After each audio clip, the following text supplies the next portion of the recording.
M. Mousseau, tout à l'heure, l'a dit, l'industrie est prête à reconnaître qu'elle a des responsabilités, mais c'est à l'État et aux citoyens de l'imposer. Moi, j'en suis, et c'est ce qu'on demande. Donc, il faut que dans la loi qui s'en vient, absolument, on accorde un droit qui est exceptionnel à une industrie, mais qu'on lui mette également les responsabilités et les devoirs qui vont avec. Et ça commence dès le début, à savoir un support juridique pour informer les citoyens d'abord s'ils ont des droits.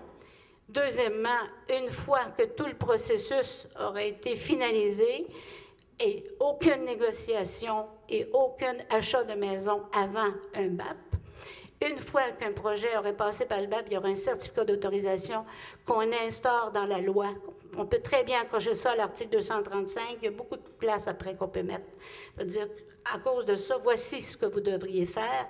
Un support juridique maintenant pour les citoyens qui devront être déplacés par le projet qui aurait été accepté pour négocier une entente, un dédommagement équitable et également un support juridique pour les citoyens, parce qu'une fois que le projet est en exploitation, tout n'est pas prévisible dans le BAP et il y a des conséquences, il y a encore des droits qui peuvent être bafoués. Alors, il faut qu'on prévoie le mécanisme pour que les gens n'aient pas à se battre, comme je vois les gens du regroupement du quartier sud qui sont battus depuis 3 ans, parce qu'ils veulent vendre leur maison puis ils veulent quitter. Alors, il faut que dans la loi, on prévoie.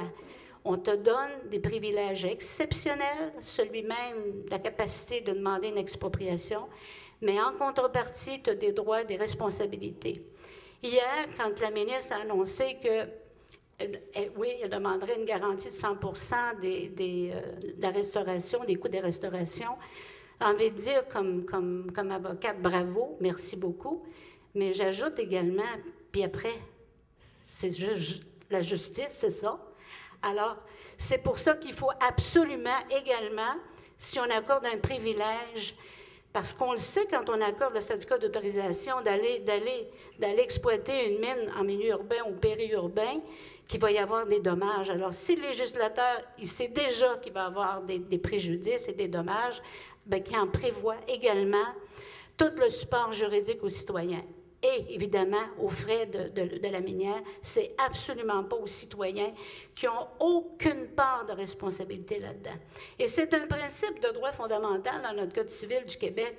On est responsable des dommages qu'on cause à autrui. On dirait qu'on l'a oublié dans la loi sur les mines. Alors, et c'est inquiétant parce que j'ai pas beaucoup entendu dans les propos depuis l'élection du nouveau gouvernement, j'ai pas beaucoup entendu la question des protections des citoyens. Alors, il faut être capable de voir dans cette loi-là des zones où, effectivement, on va pouvoir exclure des zones urbaines ou de villégiature de l'exploitation minière. Également, il faut prévoir tout le mécanisme de support juridique pour les citoyens. Et pour nous, c'est une question fondamentale qu'on mette fin à une loi de privilèges et qu'on établisse dans la balance de la justice un équilibre. Merci.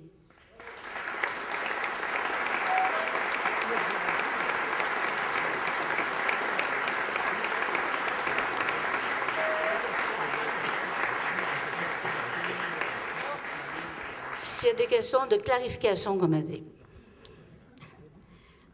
C'est beau? Alors, je suppose que j'étais claire. Clarification? L'article 235, j'essaie juste de comprendre un peu là, les droits des gens. Si dans une population, il y a beaucoup de monde qui envoie une lettre et disent conformément à l'article 235, je fais un micro, on m'entend mal? Vous m'entendez pas? J'entends, mais allez, oui? Parlez fort, oui. Alors,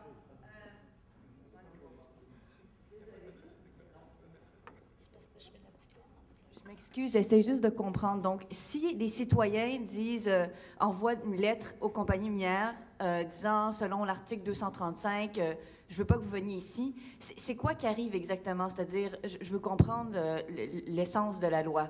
Vous dites que dans certains cas, ça peut fonctionner. Ça a la force d'une loi qui empêcherait la minière? Non, ce que je veux dire, c'est que je vais donner l'exemple d'un village ou d'une petite ville. Si tous les propriétaires, par exemple, la minière doit aller explorer sur des terrains privés dans un secteur, et si tous les citoyens se donnent le mot et disent, on envoie une lettre recommandait à la minière en disant, conformément à l'article, vous avez besoin de mon autorisation, prenez pour acquis que je ne vous la donne pas, mon autorisation. Alors, si tout le monde fait ça, vous avez un effet cumulatif qu'elle ne peut pas aller explorer. Alors, et on nous a dit, à l'industrie minière, qu'effectivement, il n'y avait pas besoin de cette menace. Donc, on avait toujours la menace de dire, oui, mais ils vont peut-être m'exproprier. Sauf que l'industrie minière nous a dit dans les couloirs à l'Assemblée nationale, pendant les commissions parlementaires, on n'a pas véritablement besoin de la menace d'expropriation au stade de l'exploration. Parce qu'aujourd'hui, on explore par hélicoptère, par toutes sortes d'autres moyens. Mais au moins, ce moyen-là, ça illustre premièrement qu'il n'y a pas d'acceptabilité sociale et qu'il y a un débat qui se fait à cette place-là. Et ils ne viendront pas chez vous. Si jamais il y a une acceptabilité sociale et que les personnes, à un moment donné, autorisent, c'est ce qu'on réclame, nous, dans la loi. On va remettre un document à la ministre en disant il faut prévoir à ce moment-là un support à la personne qui autorisera d'aller faire. Parce que ça a des implications très graves. Moi, tout ce que j'ai vu, j'en ai vu plusieurs que les citoyens m'ont remis. Souvent, le promoteur faisait signer pour aller explorer sur leur terrain. Comme avocate, je n'aurais jamais conseillé à aucune des personnes que j'ai rencontrées de signer ça.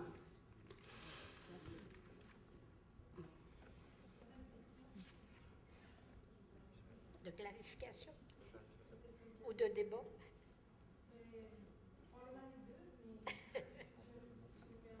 Plus fort.